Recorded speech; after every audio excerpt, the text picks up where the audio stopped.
Hello everyone. Welcome to another episode of Cold Night Chats on the go edition or mobile edition or whatever you want to call it. There's a lot of names for it. But I'm here, just kind of taking a leisurely stroll through the neighborhood in my ninja infrared. We'll approach the street light and you'll be able to see I'm wearing a muscle shirt, basketball shorts. That's my attire. And I am wearing closed-toed shoes this time because I am running intermittently. But I figured I would just make this video because it's been a little while. Not even necessarily in like calendar days, but just, you know, evolution, things that have happened. First of all, I just want to say shout out to wind. Because I am loving this wind. Like, it's not that cold outside. I mean, well, it's not cold. It's like, 65 degrees. It's still under 70, though, so it warrants making this. But, yeah, shout out to wind. Because, like, it just makes it feel so much better. If it were stagnant out here, it'd be warm. But this wind, there's just something about it. It's like, it's humid out here, but like I don't mind it, because it's nighttime and it's a clear sky and it's windy and there's like moisture in the wind, so it feels like more like lively and energetic, Oh, I like it. It's the Joshua wind. Anyway. So yeah, okay, so you said the temperature is 65 degrees at the time. It's a little earlier, it's like 12:30 a.m. On January 31st, night of January 31st, morning of February 1st. So hey, happy new month, everybody. Second month of 2021. We're a month in already, okay. That's interesting. I mean, yeah, a lot happened in January, so you'd think it felt like a long time, but it doesn't really. I mean, New Year's Eve feels like maybe a week, 2 weeks top. 2 weeks tops ago, it doesn't feel like a whole month, but it was. So just keep moving forward, right? It's like I'm living in fast forward now. But as I've alluded to in the last few episodes, January of this year has been off to the races for me. It's just been very like we press the nitro boost and we're just going light speed, No time to stop and think about anything. This is go, go, go. And, that's kind of what I always wanted. As a kid, the thing that I disliked the most, more than anything else, was being bored. Because boredom was scary, Like, because it was isolation, I was lonely, I was left to my own devices and my own brain, and I get inside my own mind, and it's just it can be a very unhealthy thing. And it definitely was for me as a kid, spending as much time alone as I did, and not like socializing or getting out of the house or anything. Definitely, like, I don't know. I got issues, man. But anyway, oh, by the way, I hope the wind's not like. I hope when I listen back to this, I'm not just gonna hear wind. Because, it's definitely there. It's not, like, super windy, but there's a decent wind. So, and I'm, like, walking directly into it. So, I hope that's not going to be an issue. Anyway, so, yeah, what was I saying? So, yeah, so that's kind of always what I wanted. I vowed to never complain about being busy. In a similar fashion to how, like, growing up in Florida and everything, I just had enough of the heat, and I was like, you know what? If I ever go somewhere and it's cold, and I'm, like, shivering, and I'm, like, legitimately cold, I'm not going to complain about it. Because I remember what it's like to just have it be so hot, and be outside, and have there be nothing you can do about it. Just, there's nothing you can do to cool down. You just got to stand there and take it, And so, like, But if it's cold, I'm like, you know what? I'm happy. I'm fine with this. You know, because you got to choose. You got to choose your extreme. And so I vowed in a similar fashion that if my life ever did pick up and got to a point where I was just busy all the time, I would never complain about it. I would never complain that I didn't have any free time because I was protected from my worst fear, boredom. You know? So I want to make it known. I want to state to the record, I'm not complaining here by any stretch. I love being busy. I still do. I'm not sick of it yet. But it feels different. Different than I thought it would. I'd kind of romanticized the idea of, work and, always be. I associated with it being like cool. I was like, you know what? People are gonna have so much more respect for me if like I don't have time for them, you know, and like I'll just be so cool. They'd be like, oh man, Joshua's like he's such a hard worker, man. He's always working and he's got a job. He's got all these classes and he's got errands to run and things to do for people and places to be and whatever. Like, oh man, he's so cool. I want to be his friend. It's like, so really that's what I thought up until, a few weeks ago. And so, yeah, it romanticized that idea, and I had this vision attached to it that it was like, I would be this cool person then. It'd be like a leveling up, basically. And the actuality of it is very different. It's not that it's bad, and I think it very much depends from person to person how you choose to interpret it, because I can definitely see interpreting it as a wonderful thing. But for me, I guess just because I had such vivid expectations, which is something you should never do, by the way, but because I had such vivid expectations going into it, okay, so some context as to what it is, because I keep forgetting, like, I don't make daily vlogs or anything, so I have a new job, the first job that I've ever really had, so that's news, right? So I'm working now. I'm working quite a few hours. So I've worked 3 days in a row now. Today is my third day. And, so I have that. I'm taking 2 classes, which doesn't sound like a lot, but they're both very, one of them's a math course, so that, obviously, it's going to have a lot of work, and the other one's very time-consuming as well. So, a lot of work for that. I actually have 2 tests. I have an exam, like, 8 hours from now, which is why I'm doing this so early. I have an exam, well, not 8 hours, I guess more like 10 hours. It's at 11 a.m. And then I have another one immediately the next day. I don't like that, but it lines up that way sometimes,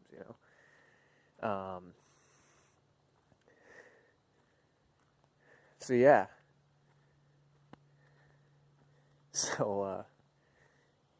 So doing that, and then also, excuse me, the deadline to apply for a scholarship was today. And I never realized how involved of a process that would be. I thought it was just like, you check a few boxes, answer a few multiple choice questions, and you're good to go.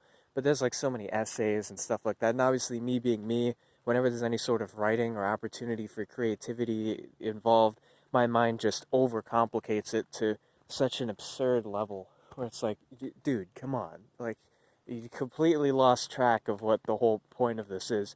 And that kind of happened. I got immersed in looking back on it now, because I just submitted it today, like an hour before it was due, which you're not supposed to do. You're supposed to do it like weeks in advance, So I was probably the last applicant to submit an application.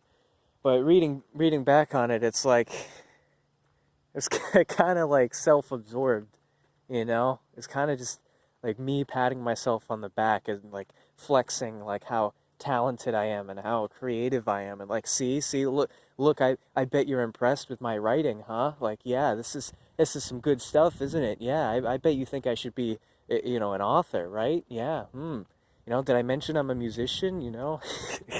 And obviously I had to link my YouTube channel in it and everything, even though it has nothing to do with getting a scholarship. But you know, so I was busy with that a lot too. I spent most of my free time, or time that I wasn't doing anything with work or school on that. And then I'm trying to, buckle down on practicing guitar, you know, and practicing vocals, like an actual vocal technique, and finding things that work instead of just singing, and instead of just playing guitar. So I've been doing that. And then, yeah, so been doing those things. And so the point is, I've been really busy. So how am I doing? Wow, what a loaded question. The past few days have been kind of surreal to me. Not really that I've been like absent-minded, or that I feel like I'm not present or with it or anything, because I've been with it. And yesterday I actually didn't have any caffeine, which is a relief to me, because over the past few months I fear that I've developed I don't want to say addiction, but a dependency. Well, it's kind of the same thing. I might as well just say an addiction to caffeine. Or even if I'm not tired at all, if I'm fully rested and everything, I'll wake up and be like, wow, I really need a cup of coffee. And I'll be like, well, why do you need coffee? Are you tired? No. Are you like, are you like not alert or with it? No, I'm fine. I'm ready to start the day. I just really need a cup of coffee. And it's like, that's concerning, because that's the same thing that, if you're like an alcoholic, or a nicotine addict or anything like that, it's like that was really concerning to me. But I figure, because it's something that's legal and it's something that's, safe and whatever, it's coffee. I mean, what's more socially acceptable than coffee, right? It's like, then it's okay. But, recently I've been thinking, like, no, it's not okay. It doesn't matter if it's legal or not. An addiction's an addiction. An addiction, by definition, is a problem. So if I'm addicted to caffeine, you got to do something about that. So, so I've been trying to see if I can go some days, especially the days when I wake up and I'm not tired, without having any caffeine. And I did that yesterday, and guess what? I was fine. No withdrawal, nothing, no symptoms, no headaches, no irritability, no sluggishness, none of that. I was fine. So that's relieving. But yeah, so the point is, by surreal I don't mean that I was not really with it or anything, because I was. It just I've felt weird. I don't know. Like I said, I have these cycles where I feel good for a bunch of days in a row, and then I'm kind of rough for a bunch of days in a row, and kind of somewhere in between for the rest of the days. But this time around, it's like really different. It's not like, I feel like this is the part where I would be depressed, or at a low part of the cycle. And there's definitely, definitely checking a lot of the boxes for what usually accompanies that. But a lot of it's just different. And I just don't really know how to process it or react to it. It's just this very strange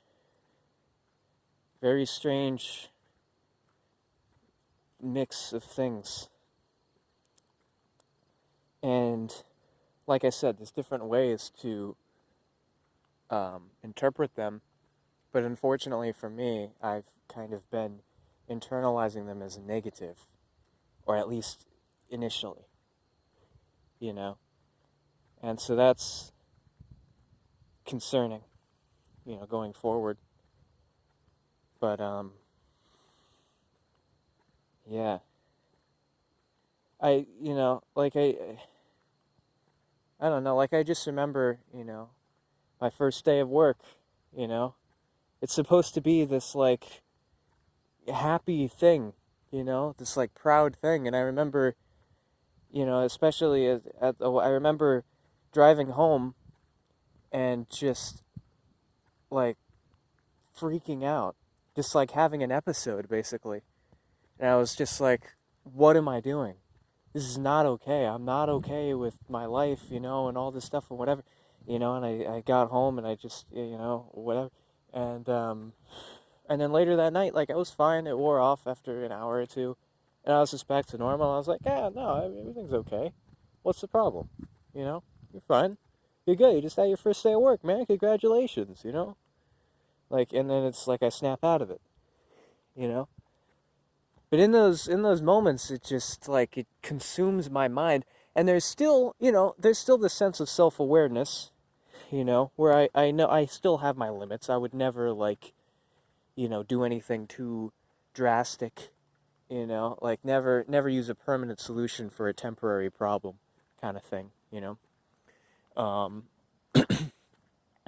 but, yeah, so, I would never do anything too drastic in a state of mind like that. So I still have my limits. So there's this sense of self-awareness where I'm like, this is not, where I'm like, this will pass. Just wait it out. Just stay calm, and stay level-headed, even-tempered, and rational until it passes, and then continue your life,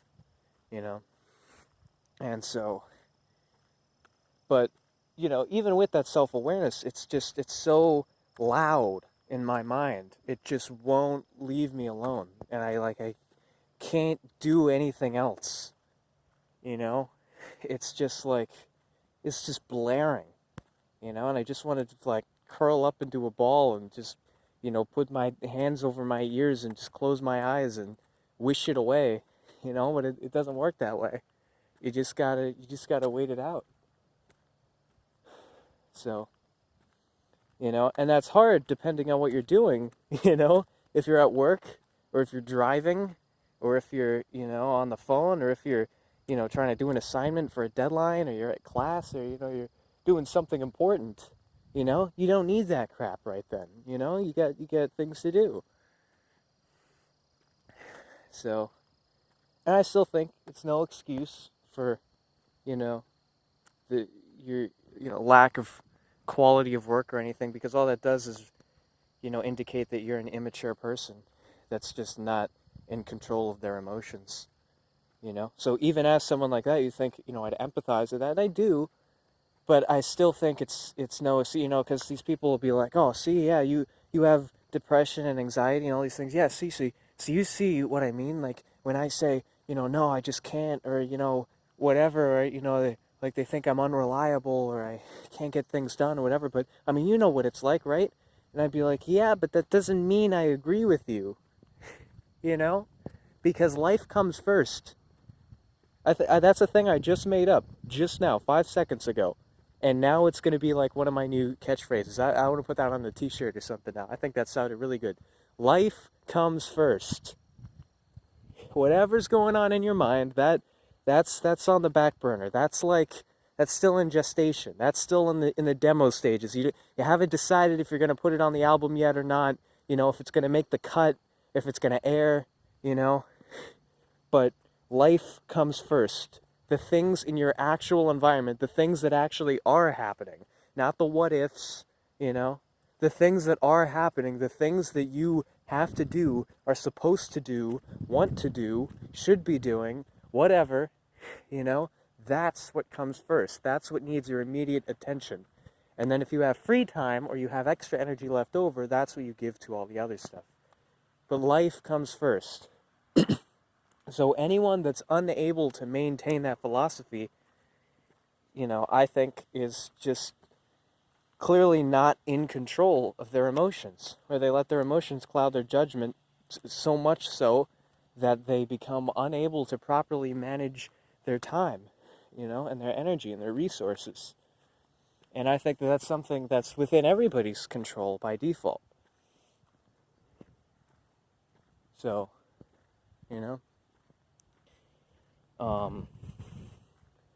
But anyway, yeah. So it's just weird how, like, these things that are, supposed to be liberating, or, powerful or whatever, are just, like, they have negative reactions to. Like, for example, I got a car of my own for the first time, like 2 or 3 weeks ago, maybe 2 weeks ago. And, you know, and I've been, driving it, and I use it to commute, to work, to school, to all these places and everything, to get around.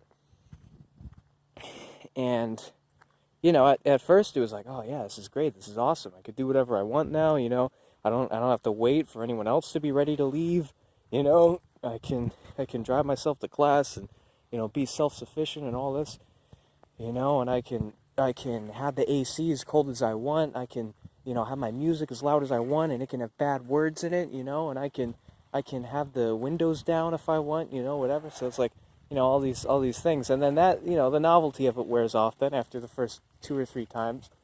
And then I remember a distinct instant where after class, after the first class that I had driven myself to in my brand new car, after class I was really hungry because I hadn't eaten yet. And I was like, you know what? I'm gonna buy myself something to eat. I'm gonna go out to a restaurant. And so I went and I ordered the food, and I sat down and I started eating it. And then, like, halfway through, I just kind of looked up, and I was like, so this is it, huh? Like, this is freedom right here. Like, this is what you always wanted. You're sitting alone at a restaurant, spending what little money you have to stuff your face, and then immediately regret it because it's unhealthy, and your money's gone forever, and you'll never get that $7 back, ever. Like, now you have to work really hard to make that back, and, like, I just, like, got really, like, in that moment, it was a very, like, bleak feeling that came over me of, like, especially the fact that I was alone. I think if I was with someone, like a friend or whatever, I'd just ride that wave of, happiness and all. But I think the fact that I was alone really cemented it, and then driving home, like, the whole time I was just thinking, like, you're alone now. And, like, if anything happens, like, you don't have an extra set of eyes in the passenger seat, or anything. Like, you're on your own, And I know in my mind, like, I'm young. I don't have 100% life experience in all areas of life yet. I still got some learning to do, some experience to acquire. So, like, for me to be at my mercy, for me to be at the mercy of some young, inexperienced, confused, mental illness riddled person, that's a scary thought to me. That's not who I want to be in charge. Like, I want a strong, confident leader to be in charge of my life. But if I'm to be independent and self-sufficient, then that's just not, I can't have it be someone else. It's got to be me. But those things just don't, I don't know. It's just this weird flurry of things. But through it all, there's positive overtones. It's like, I mean, when you look at it, like, on paper, I'm doing the best now than ever. It's like, hey, you got a job, you got a car, you're doing good, you're making money, you're like, you're doing good, Like, all these things are things that never happened until now. So, on paper, I'm doing great. In my mind, it's just a lot of weirdness. And I'm not going to say that it's overwhelmingly negative, because it's not. There's definitely been instances, as I've shared with you, 2 of the specific episodes, that were, you just kind of concentrated negativity. But, I mean, there's been good times, too. But there's just some things, like, that have kind of bubbled to the surface of a lot of my insecurities, you know, that I've been made aware of over the past few months that I just kind of came to terms with. But now it's like, okay, well, what are you going to do about it though? And it's like, I don't know, because I'm still a scared little kid, you know? Like, that's the reality of it.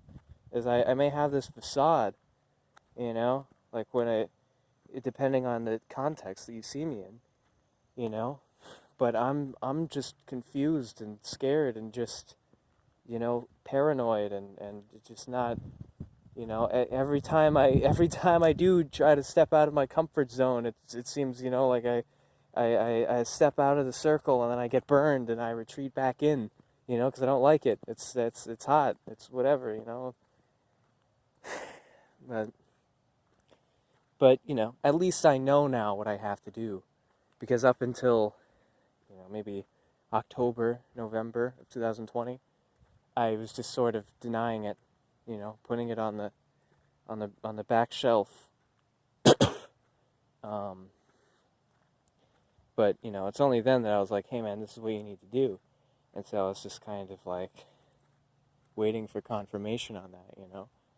And now I have it. And it's very obvious to me. And, yeah, so,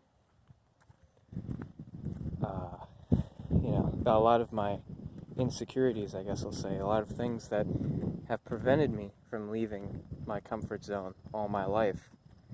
And there's been, you know, very vivid examples of that these past few days, that I guess these kind of things have been happening, you know, as long as I can remember, but I just was so desperate to just immediately erase the memory of it that I never wanted to admit to myself that, you know, this is an example of an insecurity or of something that you need to address within yourself, and, you know, a roadblock that you need to get past and find a way around somehow. You know, you need to come to terms with this flaw of yours. You know, if you want to evolve as a person, this is one thing that's holding you back. You know, you gotta find somewhere to put it, because it can't stay here. You know? So you know, that's something I've just never, you know, and so now I guess it's not that it's any more frequent of occurrences, it's just that I'm more aware of what it is, you know, and I'm at a stage in my mental evolution now that I'm able to recognize that and admit that and just kind of say with a sigh, yes, I know. Yep, that one's on me. Yep, that's a flaw of mine. That's a problem. You know, and that's the first step. It's a very important first step, and I'm, you know, proud of myself, pat on the back, you know, for being able to recognize that. But okay, that's the first step. You know it's a problem, but now the second step, what are you going to do about it? Well, I don't know. That's just the only thing I know how to do. You know, that's just the way my mind is and the way my life is. I don't know what other alternative I have. A different way to behave, a different way to think, different way to act. I don't know. I don't know anything else. I'm just being myself, you know? So, but these things, if they're not addressed, they can have very serious implications as my life becomes more, you know, all eyes on me, you know? Because if you're just some random person, then yeah, it's going to be trivial, whatever you do. But, you know, if you have a job and you have these classes and you have a car and you have money that you're earning and spending and all this stuff, it's like, you know, you need to be responsible for yourself, and you need to be confident in the way that you act and the way that you think and, you know, the way that you live your life, you know, to where you need to be confident that this is what reflects you and your values, you know, and the what you want to be known as, you know, and you need to make sure that you're moving in the right direction. And that's one thing is, like, you know, you can never, it's always been a scary thought to me knowing that I have never been, at least that I can remember, I have never been to anyone else. So I don't have that frame of reference. I've never lived someone else's life. I've never been older than I am right now. So I don't know what it's like, you know? I don't know.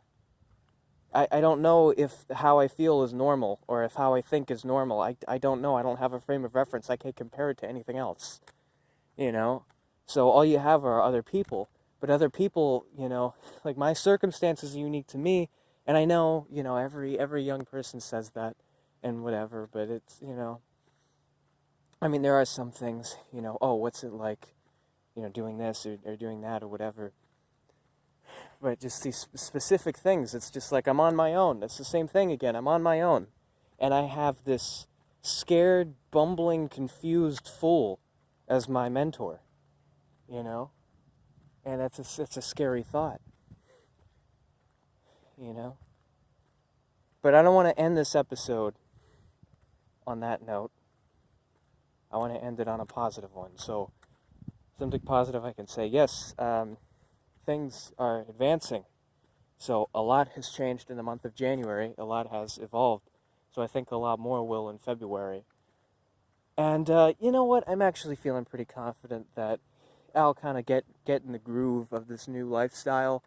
And chances are I'll probably be the happiest that I've ever been, actually, pretty soon. Because these are a lot of the things that I've always wanted. And once I'm able to, accept that I have them and the implications of all that and then kind of get used to it, I think we'll be doing pretty good. So thanks for listening, everybody. Have a good night.